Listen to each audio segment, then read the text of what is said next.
What's up mga idol? Meron na tayong dalawang model na pagpipilian para sa ating paboritong Suzuki Smash, carburetor man yan or FI. So itong ating drum and spokes model, meron tayong carburetor type 62,400 ang presyo niyan. At ngayon nga idols, meron na tayong pagpipilian. Well, bigay ko lang sa inyo yung other information about these two models. Ano yung pagkakaiba nila? Ano ba yung makukuha nating benefits sa bagong model na FI? Gaya nitong ating drum spoke model na FI 66,400. So konti lang po naman yung kanyang difference sa kanyang drum spokes na carburetor type na presyo. And makikita natin yan pagdating po sa kanyang mga special features na nakalagay dito sa ating model na to. Well, ang ating color version para sa ating FI ay meron tayong dalawang kulay, Titan Black at yung Candy Summer Red. Para naman po sa ating Decent Mugs, again, ang presyo po ng carburetor type, SRP 67,400. At alam nyo ba mga idol, itong ating model na to na Smash carburetor type ay gamit po namin before pa. Talagang matagal na namin ginagamit itong model na to at talagang sinabi ko nga, napakatipid niya sa gasolina. At isa pa dyan, napakatibay, napaka-reliable. Yun ang nagustuhan ko rito sa Suzuki Smash na carburetor type na yan. And ang ating model naman na FI version, meron naman itong SRP na 71,400. So, kung titignan mo po yung presyo, 4,000 po ang kanilang difference. At marami nga tayong nakitang comment doon sa ating first vlog, itong ating fuel injection type na yun nga, mas gusto sana nila yung design nitong ating old model na carburetor type. Mas maganda daw tignan at mas matibay. And mga idol, syempre, depende na po sa inyong preference yan. Kung ano po yung mas kursunada nyo. Depende po sa paggagamitan nyo. Again, huwag nyong kalimutang i-subscribe ang ating YouTube channel at like and follow nyo ako sa ating FB page, Buhay sa Labarya. Mga idol, itong ating bagong feature na Smash FI at Smash carburetor type. Tignan po natin mabuti yung kanilang difference. Ano po yung magiging mas matimbang sa inyo pagkatapos po ninyong mapanood itong ating video. Well, itong ating Smash carburetor type mga idols, meron tayong dalawang version. Yun nga pong drum spokes at disc and mugs. So ito pong ating disc and mugs ay available pa rin po sa market. So available pa rin po itong ating carburetor type. Ang SRP po nito ay 67,400 pesos. Down payment 4,800, 36 months 3,672 naman. With engine displacement 112.8cc, 2 valves, carburetor type, air-cool, 4-speed, automatic clutch. Yan po yung kanyang specs mga idol. Max power 8.6 HP at maximum torque 9 Newton meters at 4,000 RPM. Kita niyo yung ating instrument panel. Yan po ay merong style na sports watch dial, analog display po ito. And sa ating mga ilaw, lahat naman po yan naka-halogen bulb type yung ating mga ilaw na nilagay dito. From the hour headlight, yung mga signal indicators, yung ating taillight at yung ating signal light.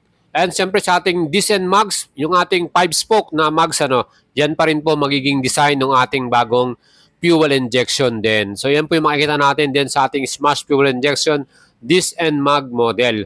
So ito naman po mga idols, pag bibili po kayo ngayon nito, meron tayong dalawang kulay, itong ating matte stellar blue at yung Titan black. Ang SRP po nito ngayon ay 71,400 pesos. Down payment 5,000, 36 months 3,919. And pagdating naman sa ating engine displacement, 113cc na po itong ating fuel injection. Mas malaki po siya. 2-valve single-cylinder fuel injection, air cooling, 4-speed constant mesh. So nagkaiba rin po yung kanilang transmission. Ngayon po constant mesh na. Max power, 9.2 HP ba? Mas malakas ang mga idols. Maximum torque, 9.10 Newton meters. And yan po yung malaking difference. Pagdating po sa power ng ating makina, talagang mas malakas yung FI. And isa pang manonotice nyo, napakalaki na po ng ating analog display para sa ating FI model. Very informative. Halos kita mo na lahat. Meron na siyang gear indicator. Kaya panalo yan. Fuel capacity naman ito, 3.7 liters. So mas bumaba yung kanyang fuel capacity. At sa consumption naman, ito matindi. Mas naging matipid po ito. Napakatipid, 68 km per liter. Approximate, yan po yung kanilang claim ng Suzuki Motors. Aba, napakalaking diferensya niyan from the old model mga idols. Siyempre, kung ganyan po katipid yan, perfect tong ating motor na to pang daily service natin, pang commute, at hindi lang yan. Kahit may angkas ka, pwede. Ang seat height po ng ating mga Smash ay hindi nagbago. 755mm pa rin po ang sukat ng ating seat height. At hindi rin po nagbago ang size ng mga gulong natin. 70-90-17 sa ating harapan at 80-90 by 17 sa ating likuran. Pareho pong tube type yan. dito po sa ating mga model ng Smash. So pare-pareho po sila ng size ng gulong mga idols. At ganoon din po sa ating mga suspension, telescopic sa harapan at dual shock absorber naman sa ating likuran. Ganun pa rin po ang kanilang mga specs niyan. At para naman sa price ng ating drum spokes na FI, meron tayong presyo 66,400 pesos. Down payment for 36 months, 3,672. And may rebate tayong 200 pesos kung maaga tayo magbayad dyan. Again, itong ating mga ilaw din dito, lahat po yan ay halogen, bulb type, from headlight, yung ating signal light. And from the FI model mga idols, ito nga po, mas mataas yung ground clearance ito, 145mm. Sa ating carburetor type, yan po ay 130mm. So yan po ay 15mm difference para sa ating FI. So mas mataas yung ating ground clearance para dito. At isa pang malaking difference din para sa design ng ating Smash FI sa ating Smash carburetor type, yung kanilang front face. Mas malaki po yung ating headlight design dito para sa ating FI. Well, para naman sa ating muffler design, meron din tong cover na plastic. Metal din yung kanyang muffler na yan. At isa pang nating nagbago dito yung kanyang ignition key. Meron na tayong shutter lock para dito sa ating FI model. From the carburetor type na wala pong shutter lock. So mas secured po itong ating motor na to.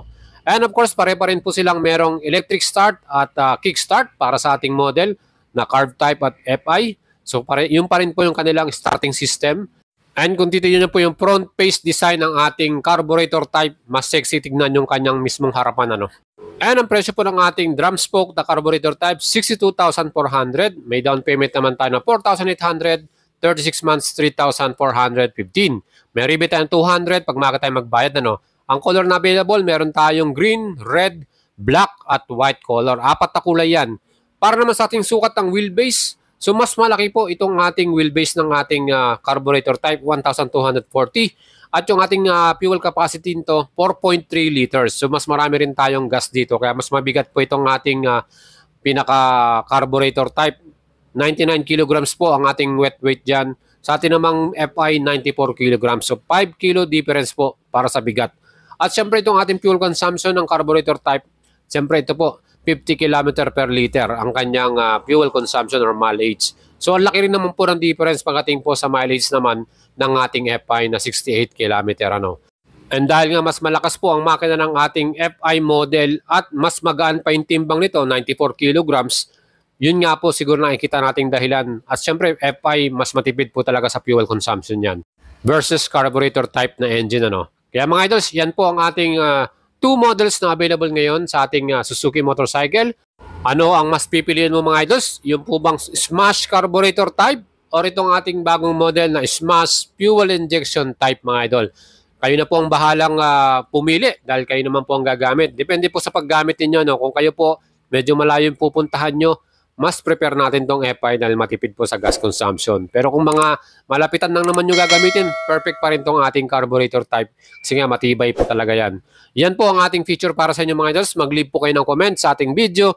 At syempre, malapit tayo mag 100k subscriber. Again, supportahan nyo ako mga idols. At lagi po kayong tumutok sa ating channel. Marami pa tayong ginagawang vlog para sa inyo. Ride safe po at ciao mga idols.